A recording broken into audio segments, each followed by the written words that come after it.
Welcome to Shadows of the Marquise. Shadows of the Marquise is a sanctuary for lovers of intense and dramatic historical romance. Here you'll find narrated stories that explore arranged marriages, forbidden loves, secret passions, and the eternal struggle between duty and heart. With aristocratic settings, complex characters, and raw emotions, each video transports you to a world of luxury, secrets, and redemption, where disdain can turn into desire, and love has the power to change destinies. If you're passionate about Victorian dramas, Regency plots, and immersive narratives worthy of historical novels, this is the place for you. Today's story unfolds on the most important day of Lady Arabella Thornfield's life, her wedding day. In the opulent chambers of Thornfield Manor, as London's church bells begin their morning chorus, a young noblewoman prepares to sacrifice everything for duty. But what happens when a forgotten letter reveals that the man she has loved in silence for years has returned from war? Not to claim her heart, but to marry her dearest friend.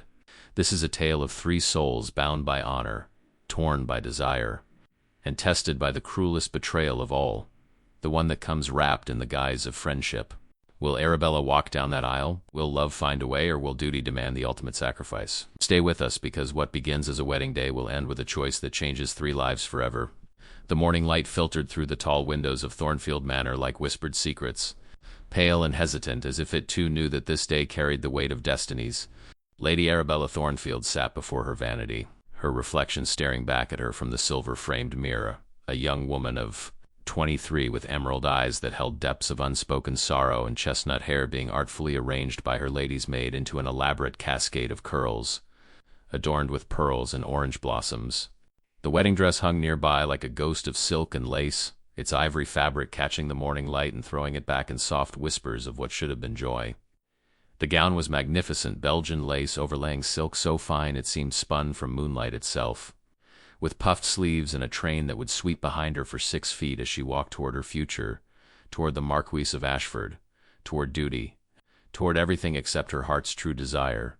Arabella's fingers trembled as she touched the emerald and diamond ring that already adorned her hand, the Ashford betrothal ring, heavy with history and expectation.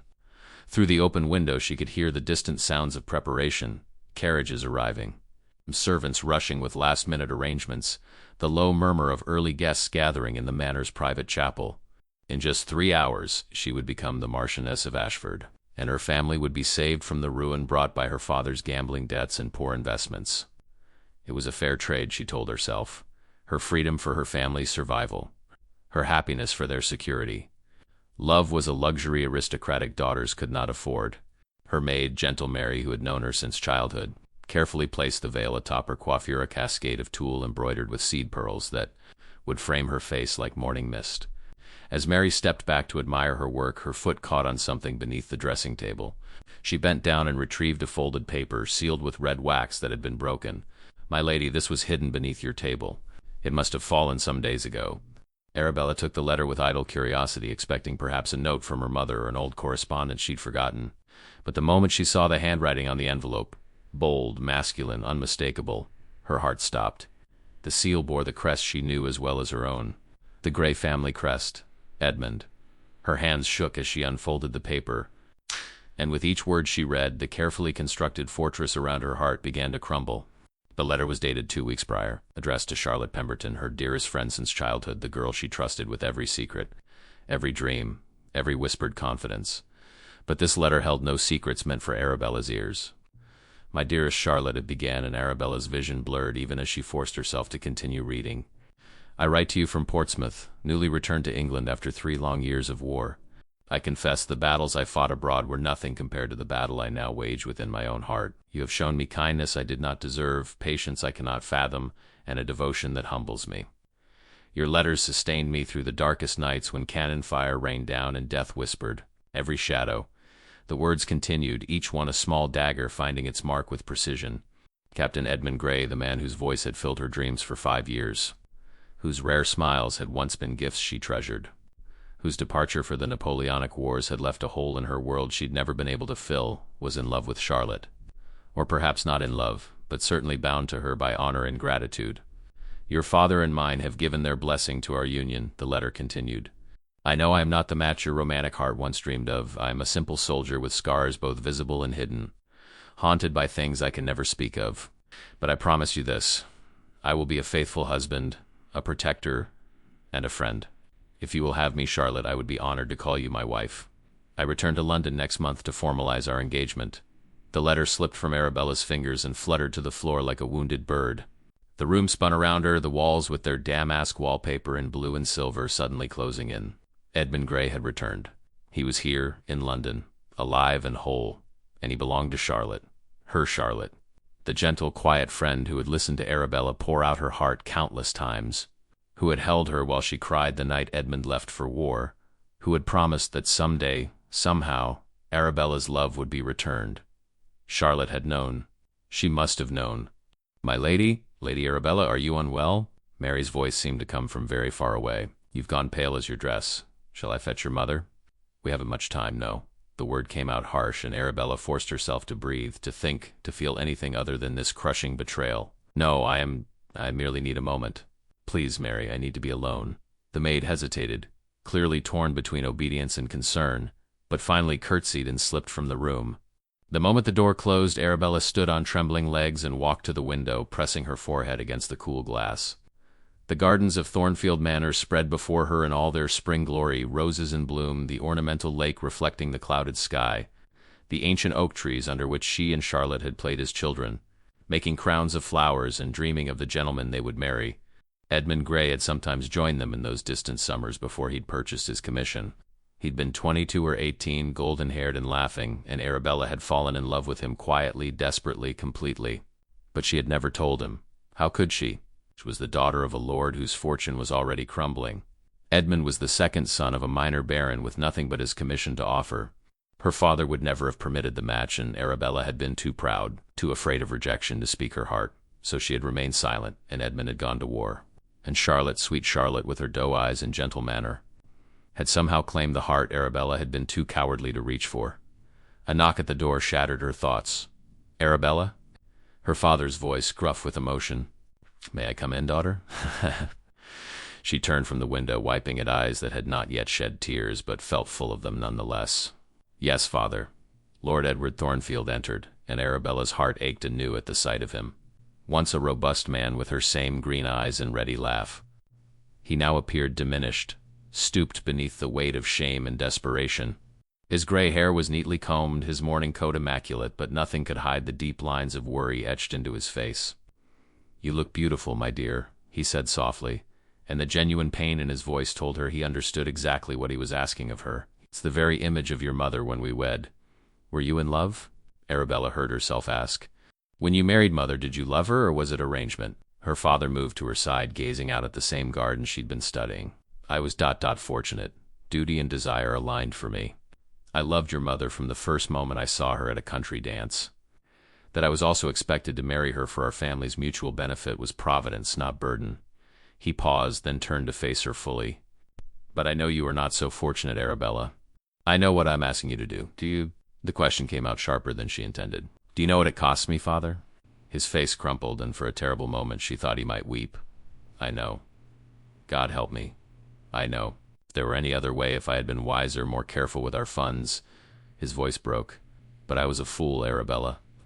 A proud, foolish man who thought he could chase fortune at the card tables and in investments I didn't understand. And now you must pay for my sins." The confession hung between them, raw and painful. Arabella wanted to rage at him, to throw his failures in his face, to demand why her happiness should be the price of his mistakes. But looking at her father, this broken man who had once lifted her onto his shoulders and called her his little princess, she found she could not summon that cruelty. "The Marquis of Ashford is not cruel," she said finally, mechanically. "He is wealthy, titled, respected. Many women would be honored, but you do not love him." The simple statement shattered her careful composure. "No," she whispered. "I do not love him. I do not even know him, father. We have spoken perhaps 5 times in total. He looks at me as one would assess a piece of art one is considering purchasing, appreciative of the aesthetic, but ultimately concerned only with value and authenticity. He will be kind to you, I think," her father offered weakly. "His first wife died in childbed 7 years ago. They say he loved her very much and has been looking not for passion but for companionship and an heir." How comforting, Arabella thought bitterly. To be wanted not for oneself, but for one's ability to provide comfort and children. To be a bandage over an old wound, a solution to a practical problem.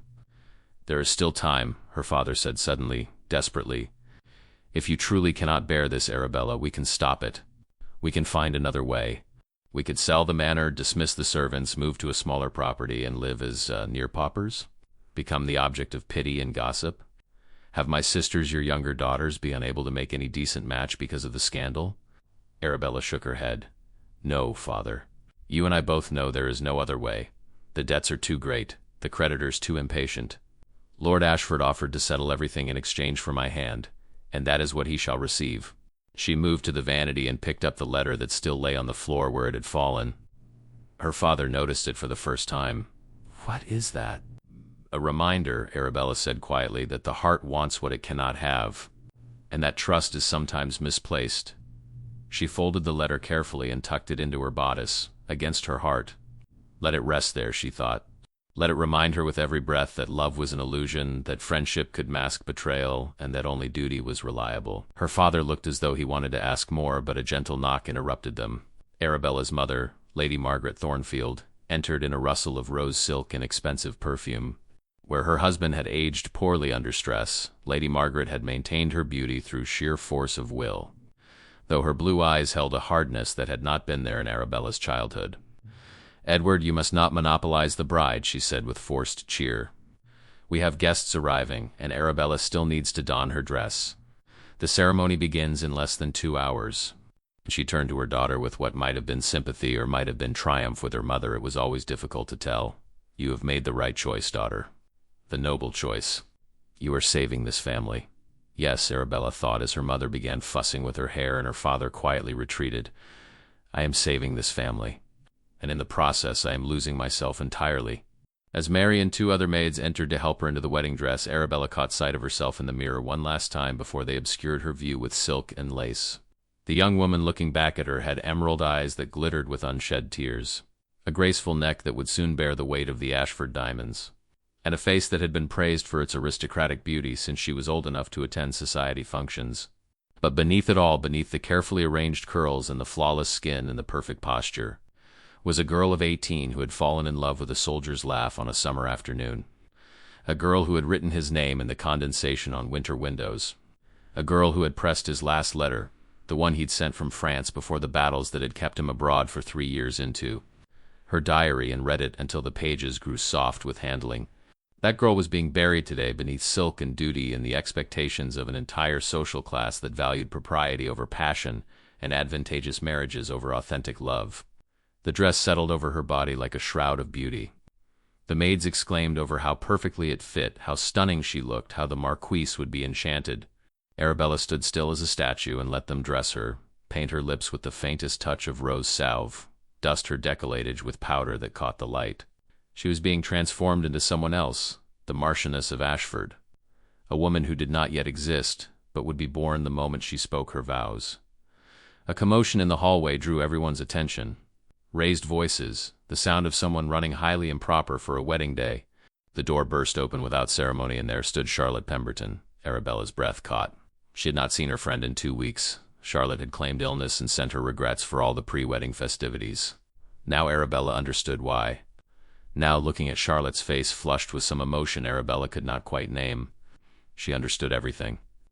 Charlotte was dressed in pale lavender muslin, her platinum blonde hair arranged simply, her blue eyes wide and bright. She was beautiful in the way of delicate things, fragile things, things that inspired protective instincts in men. Everything Arabella was not. Arabella, Charlotte gasped, and even her breathlessness seemed graceful. I had to see you. Before the ceremony. Leave us, Arabella said to the maids, her voice eerily calm. They hesitated, but her mother nodded, and the room emptied quickly, Lady Margaret casting one searching look at her daughter before closing the door behind her. The 2 young women faced each other across the expanse of carpet, and the silence stretched between them like a chasm. Finally, Arabella spoke, each word carefully chosen, carefully weighted. You received Edmund's letter, then? The one accepting your ... arrangement. Charlotte's face went white. How did you then understanding dawned? The letter. Oh God, Arabella, the letter I dropped here when I visited last week. I've been searching everywhere. You've dropped it quite deliberately. I think, Arabella interrupted, and was surprised by the steadiness of her own voice. Perhaps not consciously, but some part of you wanted me to know. Some part of you knew you owed me the truth, even if you could not bring yourself to speak it directly. That's not true. I never meant I was going to tell you after the wedding, I swear it. I didn't want to cause you more pain on your wedding day. How considerate. Arabella moved to her dressing table, her movements precise and controlled, though inside she felt as though she were shattering into 1,000 pieces. Tell me, Charlotte, when did it begin? When did you decide that the man your dearest friend loved was worth betraying her for? It wasn't like that. Charlotte's voice rose, tears spilling down her cheeks. It was never about betraying you, Arabella. You never acted on your feelings. You never told Edmund. You never gave him any indication, so it is my fault then, for being too proud, too afraid. Arabella laughed, and the sound held no humor. You were right, of course. I should have confessed my love to a man who saw me only as his friend's little sister. I should have made a fool of myself so that at least I would have the comfort of knowing I tried and failed, rather than never trying at all. Charlotte took a step forward, her hands outstretched in supplication. Bella, please, try to understand. When Edmund was wounded at Waterloo and came to convalesce at our country house, father knew his father, arranged it. He was so broken. Not just his body, but his spirit. He had nightmares. He couldn't bear to be in crowded rooms. He barely spoke for weeks. Her voice softened with memory, with something that might have been genuine feeling. I sat with him. I read to him. I listened when he finally began to talk about the things he'd seen, the friends he'd lost. Slowly he began to heal, and he was grateful. And I fell in love with him. Not with the golden boy who used to laugh in your gardens, but with the man who had survived hell and was trying to find his way back to life. The confession hung between them, and Arabella felt something twist painfully in her chest, because she could picture it so clearly. Gentle Charlotte, with her soft voice and patient manner, sitting beside Edmund's sick bed, offering comfort where Arabella had not even known comfort was needed. She'd been too caught up in her own impending sacrifice, too focused on the disaster of her family's finances, to even ask after Edmund's welfare when word came that he'd returned to England. He doesn't love you, Arabella said, and the cruelty of the statement was deliberate, aimed to wound. You know that, don't you? He speaks of gratitude and duty in that letter, Charlotte, of honor and friendship, but not love. Charlotte flinched as though struck. Perhaps not yet. But love can grow. It doesn't always arrive in a thunderclap, Arabella.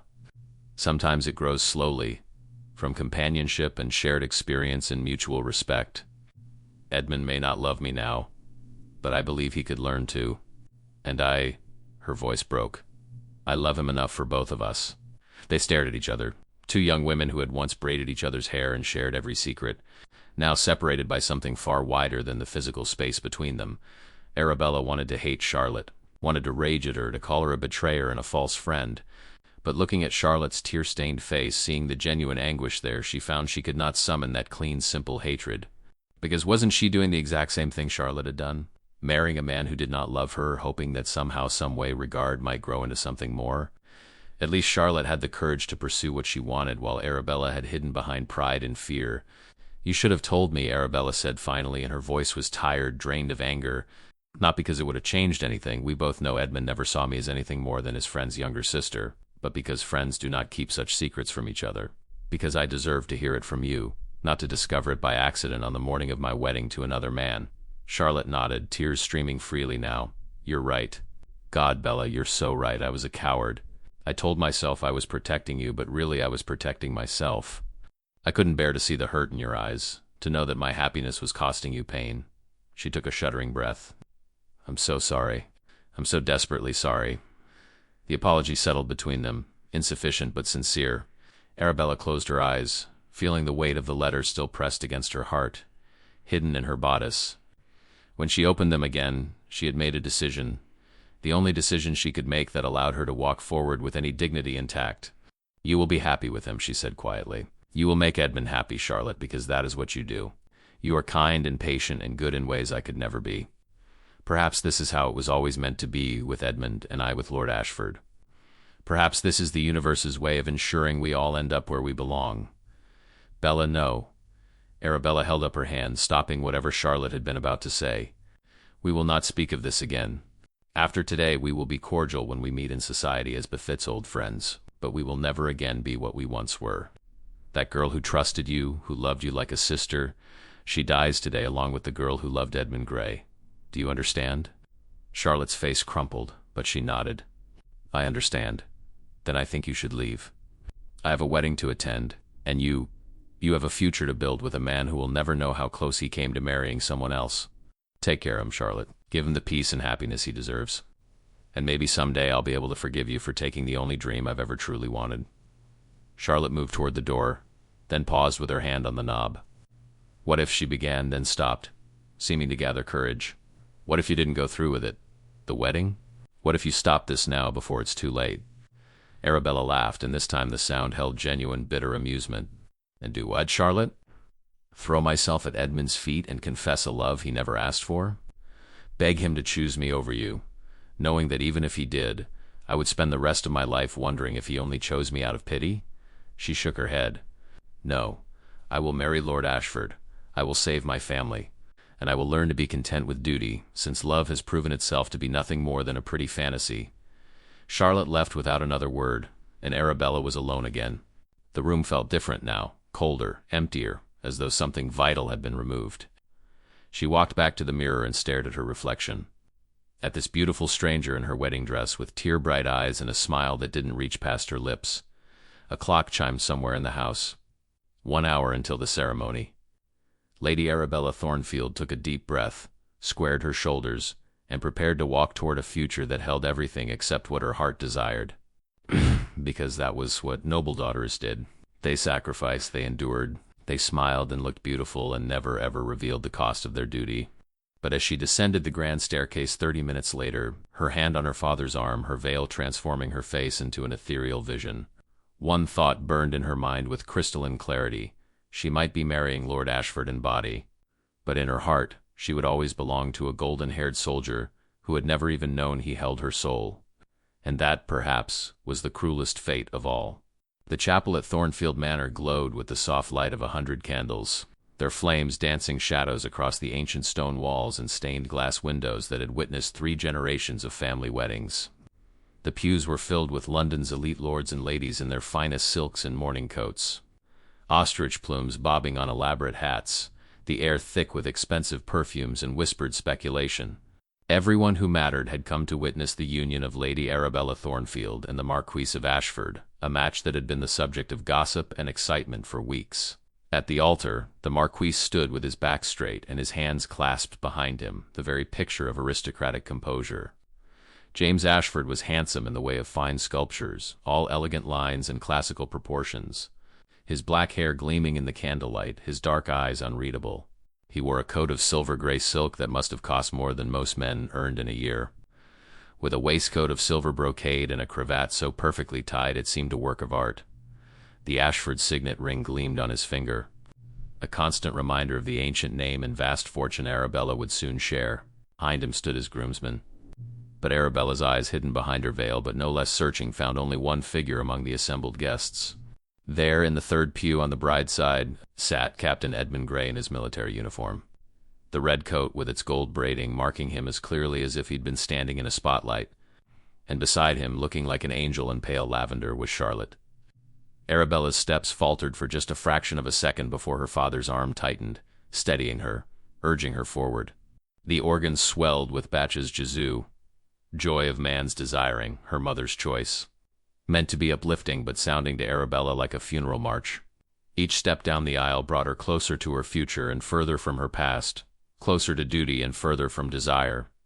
She kept her gaze fixed ahead, on the altar, on the priest with his kind eyes and his worn Bible, on the roses that adorned every surface in explosions of white and cream.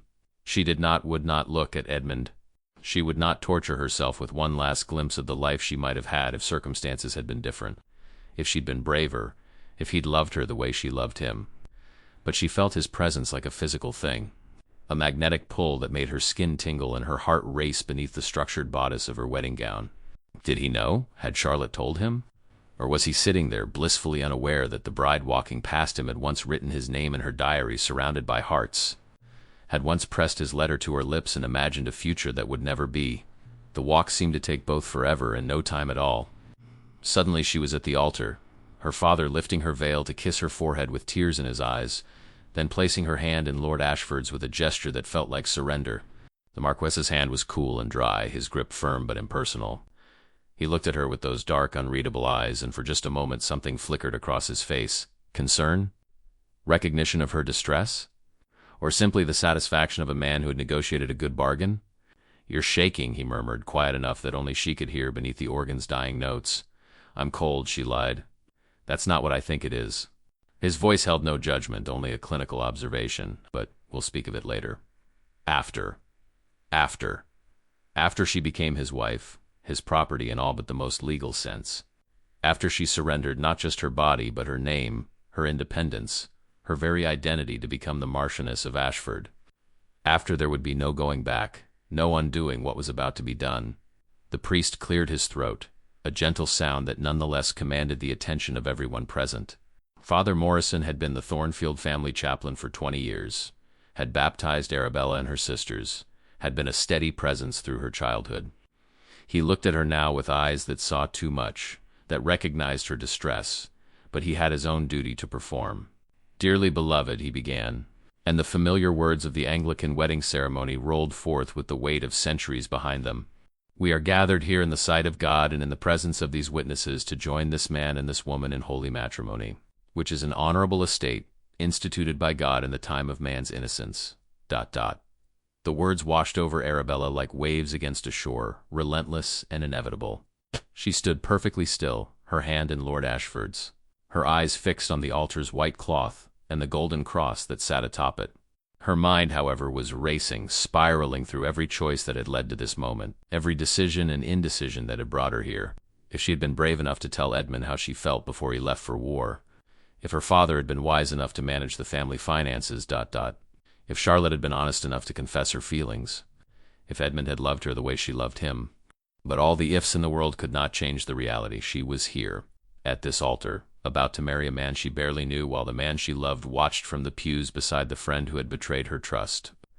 If any person can show just cause why they may not be joined together, Father Morrison continued, let them speak now, or forever hold their peace. The chapel fell into a silence so profound that Arabella could hear her own heartbeat thundering in her ears. This was the moment.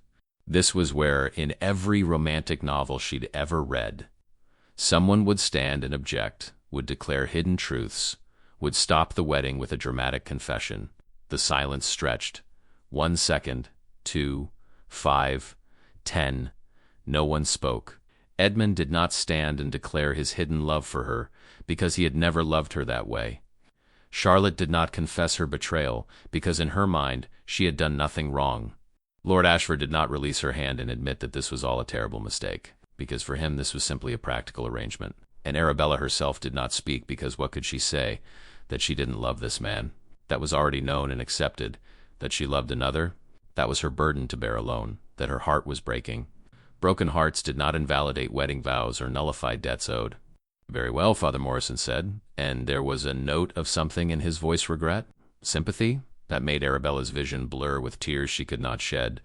"Lord Ashford, wilt thou have this woman to be thy wedded wife, to live together after God's ordinance in the holy estate of matrimony? Wilt thou love her, comfort her, honor and keep her, in sickness and in health, and forsaking all others, keep thee only unto her, so long as ye both shall live?" "I will." The Marquise's voice was steady, certain, containing none of the doubts that plagued Arabella. Lady Arabella Thornfield, and now the priest's gaze fixed on her. "Kind but unyielding, wilt thou have this man to be thy wedded husband, to live together after God's ordinance in the holy estate of matrimony? Wilt thou obey him and serve him, love, honor, and keep him, in sickness and in health? And forsaking all others, keep thee only unto him, so long as ye both shall live?" This was it. The moment of no return. Arabella's lips parted, and she could feel every eye in the chapel upon her, could sense the collective held breath of 100 guests waiting for her response. The weight of the letter against her heart seemed to burn through the silk of her gown. A physical reminder of everything she was giving up, everything she had already lost. In that suspended moment, time seemed to fracture. She saw her life branching into infinite possibilities. She could say, "I will," and step forward into this life of duty and security, of wealth and position, of being the perfect Marchioness to a man who would give her everything except love. She could say, "I cannot," and watch her family crumble, watch her sisters' futures dissolve, Watch her father lose everything to creditors and shame. Watch her mother's carefully maintained social position disintegrate. She could turn and run, flee the chapel in a dramatic gesture that would ruin not just herself but everyone associated with her, become a cautionary tale whispered about in drawing rooms for generations. Or she could tell the truth that she loved Edmund Gray and always had, that she was being sacrificed on the altar of her father's failures, that this whole beautiful ceremony was nothing more than a financial transaction dressed up in silk and sanctity. But in the end, what choice did she really have? Duty was not a choice, it was a demand. Honor was not optional, it was oxygen. And love, beautiful and terrible love, was a luxury that noble daughters could admire, but never afford. Double quotes, the word caught in her throat, and Arabella felt panic rising like bile. The chapel swam before her eyes, the candles blurring into streams of light. She couldn't breathe. The corset of her gown suddenly felt like iron bands crushing her ribs. The veil that had seemed so delicate now felt like a shroud, suffocating and final. "Lady Arabella?" Father Morrison's voice was gentle, concerned. "Are you quite well?" She wasn't well. She would never be well again. But that didn't matter, did it? Her well-being had never been the point of this exercise. Arabella opened her mouth to speak the words that would seal her fate, to pronounce the "I will" that would transform her from a woman with agency into a wife with obligations. But before she could form the syllables, the heavy chapel doors slammed open with such force that they crashed against the stone walls. Every head turned. Gasps rippled through the assembled guests, and Arabella, still standing at the altar with her hand in Lord Ashford's, turned as well. In the doorway stood a figure silhouetted against the morning light streaming in from behind a man in traveling clothes covered in road dust, his chest heaving as though he'd been running, his face shadowed but his voice unmistakable. "Stop!" Edmund Gray's voice rang out across the chapel, raw with emotion and desperation. "In God's name, stop this wedding!" The chapel erupted into chaos. Ladies gasped and clutched their fans. Gentlemen rose half from their seats, unsure whether this was part of the ceremony or a genuine disruption. Charlotte Pemberton stood completely, her face white as death, one hand pressed to her mouth in horror. And Arabella felt her heart stop and restart, felt the world tilt on its axis, felt hope and terror war within her chest in equal measure. But it was the wrong Edmund standing in that doorway. The figure stepped forward into the light, and Arabella saw her mistake. This was not Captain Edmund Gray, the man she loved. This was Colonel Edmund Gray, his older brother, whom she'd met only twice before, once at a ball years ago and once at a country house party where they'd barely exchanged pleasantries. Colonel Gray looked nothing like his younger brother. Where Captain Edmund was golden and laughing, the colonel was dark and serious. Where the younger brother moved with easy grace, the elder had the bearing of a man who had commanded troops in battle. His hair was darker, his face more angular. His eyes, now that he was close enough for her to see them, a different shade of blue entirely. "Colonel Gray," Lord Ashford said, and his voice was cold as winter frost, "this is most irregular. On what grounds do you dare interrupt this ceremony?" The colonel strode down the aisle, his boots echoing on the stone floor, and as he drew closer, Arabella could see that his face was set in lines of grim determination. When he reached the altar, he executed a perfect bow to her, then to Lord Ashford, then to Father Morrison. "Forgive the dramatic entrance," he said, and despite the situation, there was a thread of dark humor in his voice. "But there are some truths that must be told, even if their telling causes scandal." He turned to look directly at Arabella, and in his eyes she saw something unexpected, understanding, compassion, and something else she couldn't quite name. "Lady Arabella, there is information you must have before you speak your vows. Information that concerns your intended husband, and information that concerns my own family." Lord Ashford's hand tightened on Arabella's almost painfully. "Whatever accusations you intend to make, Gray, they can wait until after." "No," the colonel interrupted, and his voice carried the weight of command. "They cannot, because what I have to say affects the validity of this marriage contract." He reached into his coat and withdrew a sealed document. 3 days ago I returned to London from India, where I've been stationed with my regiment for the past 2 years. Upon my arrival, I learned several things that compelled me to ride through the night to reach this chapel. He handed the document to Father Morrison, who broke the seal and began reading, his eyes growing wider with each line. The priest looked up at Lord Ashford with something like accusation in his gaze. "Is this true?" Father Morrison demanded. The Marquis's face had gone absolutely still, a mask of aristocratic composure that revealed nothing. "That depends on what accusations my brother-in-law has made." "Brother-in-law?" The word came from Arabella before she could stop it. Colonel Grey turned back to her, and now she could see that the emotion in his eyes was anger, cold, controlled, but absolutely implacable. Yes, Lady Arabella. You see, the Marquise of Ashford was married to my younger sister, Catherine. She died 7 years ago in childbed, as I'm sure you've been told. What you have not been told is that her child, a daughter, survived. The chapel exploded into noise again, shocked exclamations, urgent whispers, the rustle of silk as people leaned forward to hear better. Arabella felt as though the ground had dropped away beneath her feet. A child? Lord Ashford had a child. The girl is 6 years old, Colonel Grey continued relentlessly. Her name is Sophie, and she is currently residing in a foundling home in Bristol, having been placed there shortly after her birth with the instruction that she was a base-born orphan with no family to claim her. That is a damnable lie. Lord Ashford's composure finally cracked, his voice rising with fury and something that might have been desperation. My daughter was stillborn along with her mother. I buried them both. You buried your wife, the colonel corrected, his voice cutting like a blade. But the child lived, and you knew it. Could not bear to look at her because she reminded you of Catherine. You could not bear to keep her in your home because every time you saw her face, you saw your wife's face. So you gave her to a servant to take away, paid handsomely to have her placed somewhere you would never have to see her, never have to think of her, never have to acknowledge that your actions, your treatment of my sister during her pregnancy, your coldness, your affairs contributed to her death. The accusations hung in the air like poison.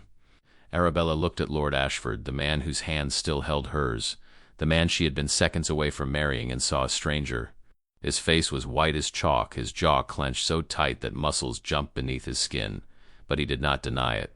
Lady Arabella, Colonel Grey said, turning to her with an intensity that made her take a step back, I am sorry to burden you with this knowledge on what should have been your wedding day, but you deserve to know what manner of man you were binding yourself to. A man who could discard his own child, his own flesh and blood, because she was inconvenient to his grief and his plans. Arabella's mind reeled. Everything she thought she understood about this arrangement had been built on lies. Lord Ashford was not the grieving widower seeking companionship and an heir. He was a man who had already had an heir and had cast her aside. What did that say about his character? What did that say about the life she would have lived with him? But there was more. Colonel Grey was not finished.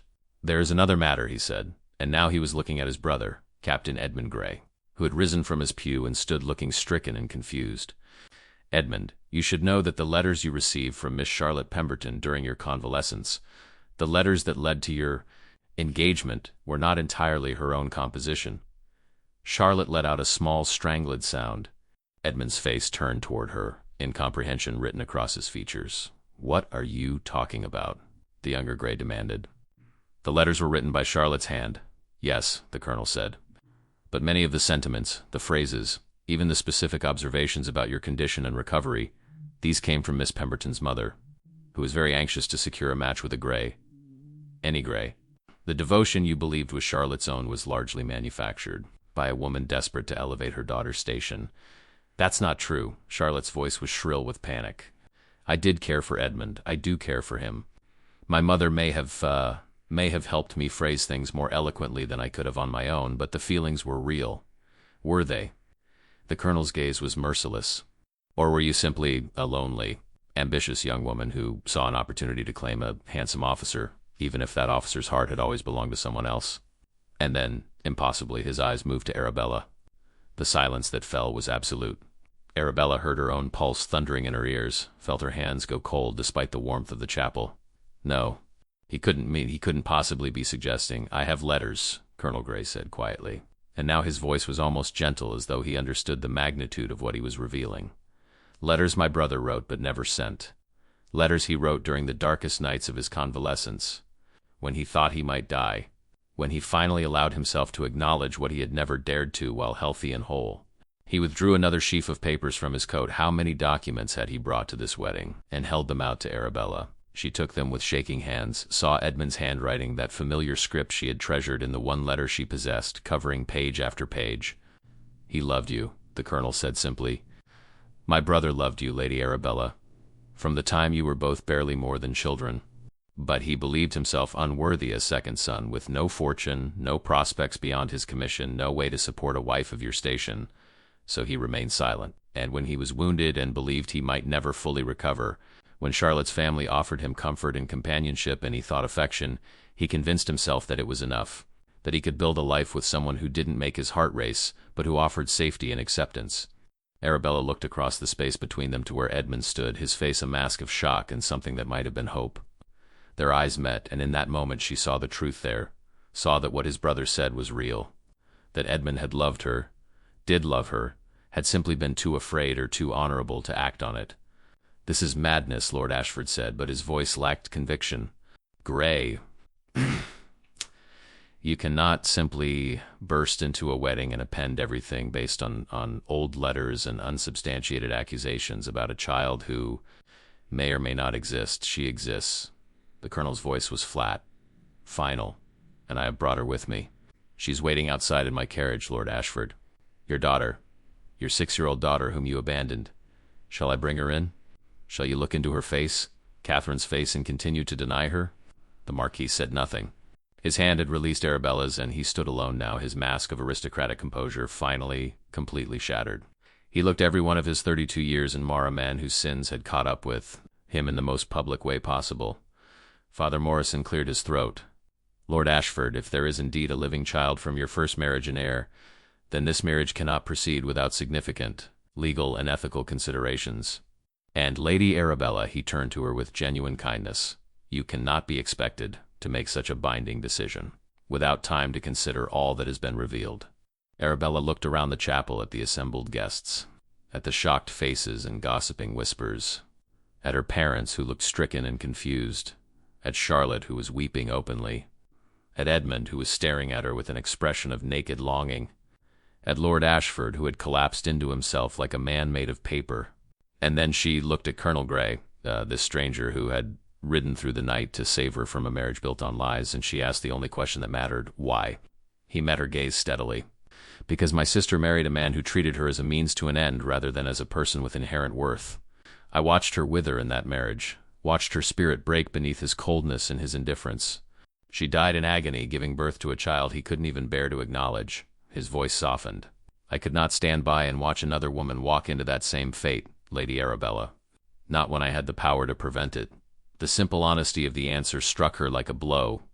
This man, whom she barely knew, had done more to protect her well-being than anyone else in this chapel. More than her parents, who had been willing to sell her into a loveless marriage. More than Charlotte, who had betrayed her trust.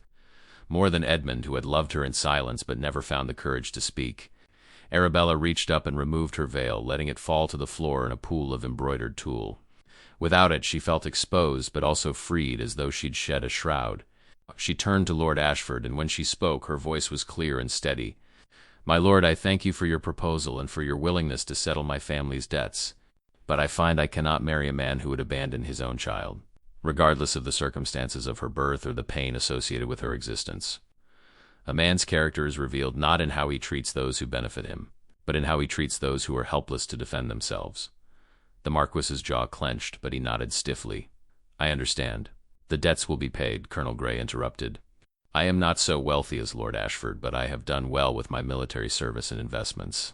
I will settle the Thornfield debts myself, with no strings attached and no expectation of repayment." He looked at Arabella's father, who had turned red with embarrassment and gratitude. "Consider it recompense for years of friendship between our families, Lord Thornfield." Then, impossibly, Colonel Grey knelt before Arabella right there at the altar, in front of everyone. "Lady Arabella Thornfield, I am sorry to have disrupted your wedding in such a dramatic fashion. I'm sorry for the scandal this will cause, the gossip you will have to endure. But I am not sorry for preventing you from binding yourself to a man unworthy of you." He rose and stepped aside, revealing Edmund, who had come forward during the exchange. The younger Grey brother looked at Arabella with eyes full of unshed tears and years of unspoken longing. "Bella," he said, using the childhood nickname she had not heard in years, "I have been a fool, a coward. I convinced myself that my love for you was hopeless, that you deserved better than a soldier with no fortune and a future that might end on any battlefield. But my brother has taught me that staying silent is the greatest cowardice of all." He took her hand, the same hand that Lord Ashford had held moments before. But the sensation was entirely different, electric and warm and right. "I love you. I have loved you since you were 18 and snuck into your father's library to read novels you weren't supposed to have access to. I loved you through every battle, every dark night, every moment I thought might be my last. And if you could possibly feel anything for me beyond the friendship we once shared, I will spend the rest of my life proving that I am worthy of that feeling." Arabella looked at Edmund, truly looked at him for the first time in years. She saw the boy he had been and the man he had become. Saw the scars that war had left on him, both visible and invisible. Saw the hope and fear warring in his expression. And she knew that Charlotte had been right about one thing. Edmund did not love her the way Arabella had dreamed. That passionate, all-consuming romance existed only in novels. But what Edmund offered was something rarer, something more valuable, a love built on years of friendship, respect, shared history, and genuine affection. A love that had survived silence and distance and misunderstanding. A love that, given time and nurturing, could grow into something deep and lasting and real. "I love you too," she said simply, and watched as Edmund's face transformed with joy so pure it made her heart ache. "I have loved you for years, Edmund Gray. I have been foolish enough to stay silent, just as you were. But no more." She turned to Charlotte, who was still standing in her pew, tears streaming down her face. For a moment Arabella felt the sharp edge of satisfaction, justice, perhaps, for the betrayal. But looking at Charlotte's devastated expression, she found she could not maintain her anger. Charlotte had been wrong to keep secrets, wrong to pursue Edmund knowing Arabella's feelings. But she had also genuinely cared for him in her own way. "Charlotte," Arabella said gently, "you deserve a love that is yours alone, not borrowed or stolen or settled for. I hope you find it someday." Charlotte nodded, unable to speak, and fled the chapel in a rustle of lavender muslin. Father Morrison cleared his throat. "Well," he said, and there was a note of bemused humor in his voice despite the circumstances, "this has certainly been the most unusual wedding ceremony I have ever performed. Or failed to perform, as the case may be." He looked at Arabella and Edmund with grandfatherly affection. "However, if the couple actually in love would care to reschedule for a future date when proper banns can be read and proper arrangements made, I would be honored to officiate." Laughter rippled through the chapel, relieved. Slightly hysterical laughter as the tension of the past hour finally broke. Arabella found herself laughing too and crying. And Edmund was pulling her into his arms right there in front of everyone. Propriety forgotten, holding her as though she were infinitely precious, and he could not quite believe she was real. "There is one more thing," Colonel Grey said, his voice cutting through the emotional chaos. He looked at Lord Ashford, who had been standing silent and defeated throughout the latter part of the scene. "You will acknowledge your daughter publicly, Lord Ashford. You will bring her into your home, provide for her education and welfare, and treat her as the legitimate heir she is. If you do this, I will speak no more of the circumstances of her abandonment. If you do not," his voice grew cold, "I will ensure every drawing-room in London knows exactly what kind of man you are." The Marquise looked at him for a long moment, then nodded slowly. "I will do as you ask. You are right. I've been a coward, and worse. Perhaps it is time I faced what I have done and tried to make amends, however late." "Then let us go meet her," Colonel Grey said more gently. "She is a beautiful child, James. She has Catherine's eyes, and she deserves to know her father." As the two men left the chapel together, the guests began to disperse in a great chattering mass, already composing the letters they would write and the calls they would make to spread this most delicious scandal across London society. Arabella's parents approached, her father looking stunned and relieved, her mother's expression harder to read. "Well," Lady Margaret said finally, "at least you didn't actually marry him. That would have been much more difficult to annul." She looked at Edmund with assessing eyes. "A captain's pay is not what we had hoped for, but the Grey family is respectable.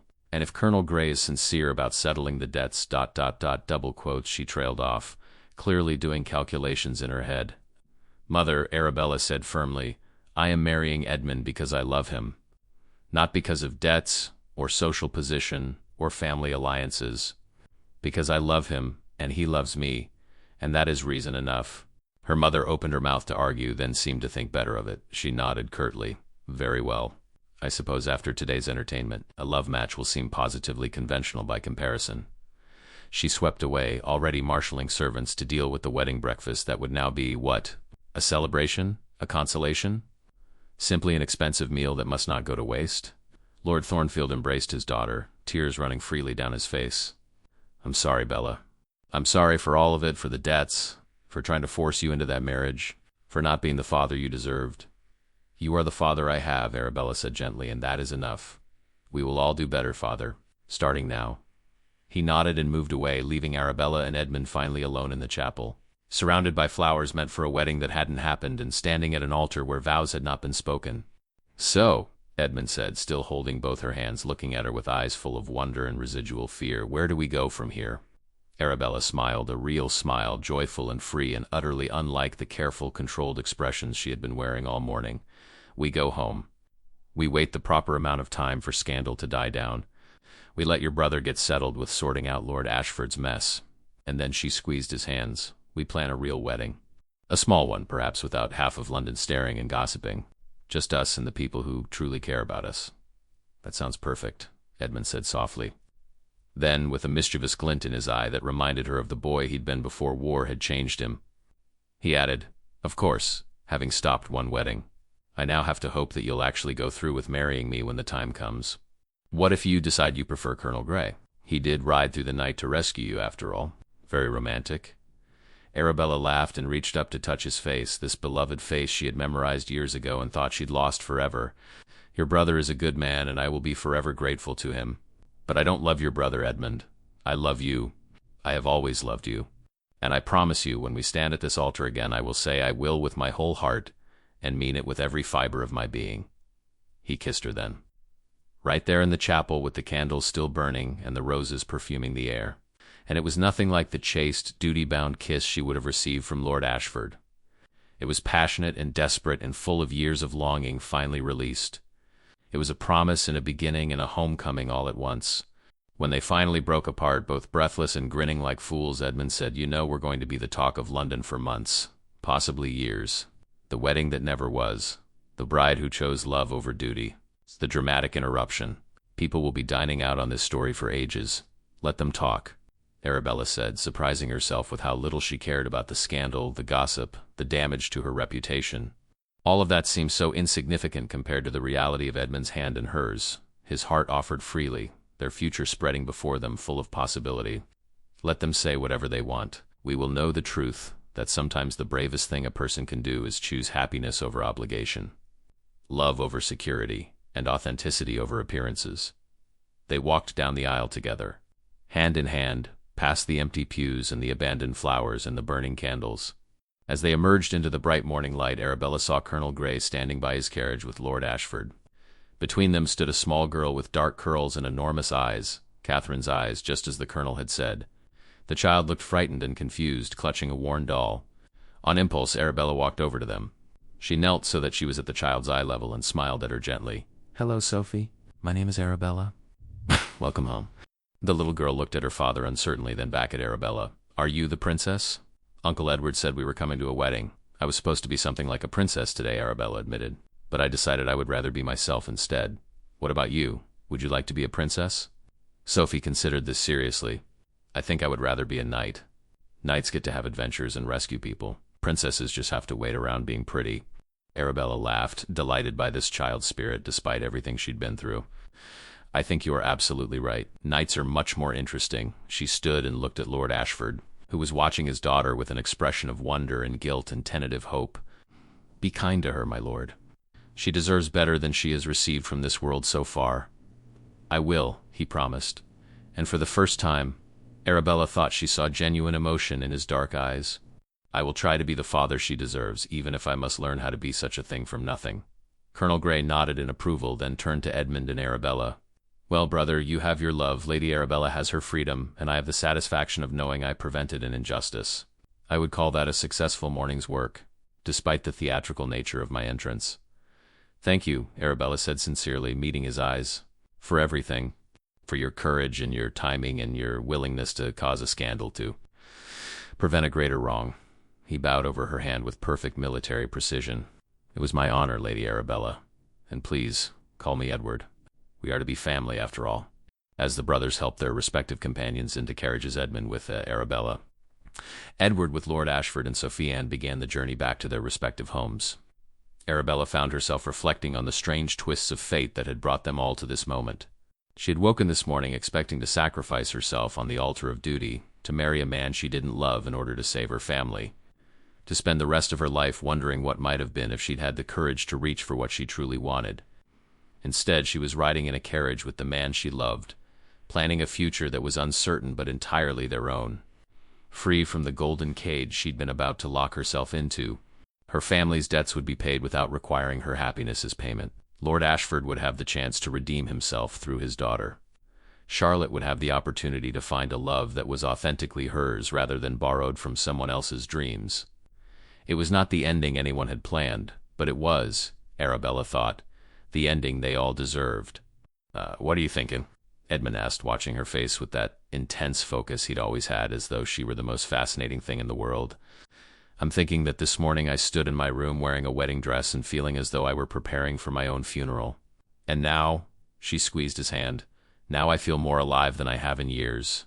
Isn't that strange?" "Not strange at all," Edmund said softly. "Fear and duty can make us forget what it feels like to truly live. But love, real love, honest love reminds us." He lifted her hand to his lips and kissed it gently. "You remind me, Bella. You always have. Even when I was too much of a fool to tell you so." As the carriage rolled through the streets of London, past townhouses where no doubt the gossip was already beginning to spread, past parks where couples walked in perfect propriety, past churches where other weddings would happen as planned, Arabella leaned her head against Edmund's shoulder and allowed herself to simply be happy. The road ahead would not be easy. There would be scandal to weather, society's judgment to endure, arrangements to make, and proprieties to observe before they could actually marry. But they would face it all together, and that made all the difference.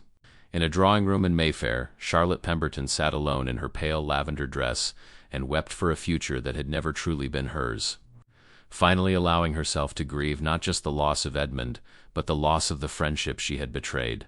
She would in time find her own path, her own love, her own redemption, but today she simply mourned. In the Marquis of Ashford's grand townhouse, a little girl named Sophie explored her new home with wondering eyes while her father watched her with growing amazement, beginning to understand what he had nearly lost forever and what he had been given a second chance to claim. In the Thornfield Manor, Lord and Lady Thornfield sat in their study counting the cost of their daughter's near sacrifice and the unexpected mercy of Colonel Grey, vowing to do better, to be better, to never again treat their children as pawns in financial games. And in that carriage rolling through London, Lady Arabella Thornfield, who would soon enough become Mrs. Edmund Grey, held the hand of the man she loved and watched the city pass by, no longer a captive to duty but a woman who had chosen her own destiny. She still wore her wedding dress, now slightly crumpled and definitely not the pristine vision of bridal beauty that had been intended. But she had never felt more beautiful, more herself, more certain that she was exactly where she was meant to be. "Edmund," she said quietly. "Yes, my love? Promise me something. Anything. Promise me that we will always be honest with each other, that we will never let pride or fear or duty keep us from saying what needs to be said, that if we are angry or hurt or frightened, we will speak of it rather than letting it fester in silence." He turned to look at her fully, understanding the weight of what she was asking. Their silence had nearly cost them everything. Only luck and the intervention of his brother had given them this second chance. "I promise," he said solemnly. "No more silence, no more assumptions. Only truth between us, even when it's difficult. Especially when it's difficult." She nodded, satisfied. "Then I think we will be all right. Not perfect, no one is perfect, but honest. And in a world full of beautiful lies and elegant deceptions, honesty is the most radical act of all." The carriage turned a corner, and through the window Arabella caught a glimpse of a church spire reaching toward the sky. Soon enough she would stand in a church again, wearing a different dress, speaking vows to this man beside her. But this time, when the priest asked if she would take Edmund Grey as her husband, there would be no hesitation, no doubt, no desperate weighing of duty against desire. This time she would say, "I will," with her whole heart, meaning every word. And that, she thought, as Edmund's arm came around her shoulders and she nestled into his embrace, was worth all the scandal, all the gossip, all the raised eyebrows and whispered conversations that would follow them for months to come. Love, real, honest, chosen love, was worth everything. If you enjoyed the story, subscribe to the channel so you don't miss the next chapters. Leave a like to support our work. Share in the comments what you would do if you were in the character's place. Your opinion might appear in the next video.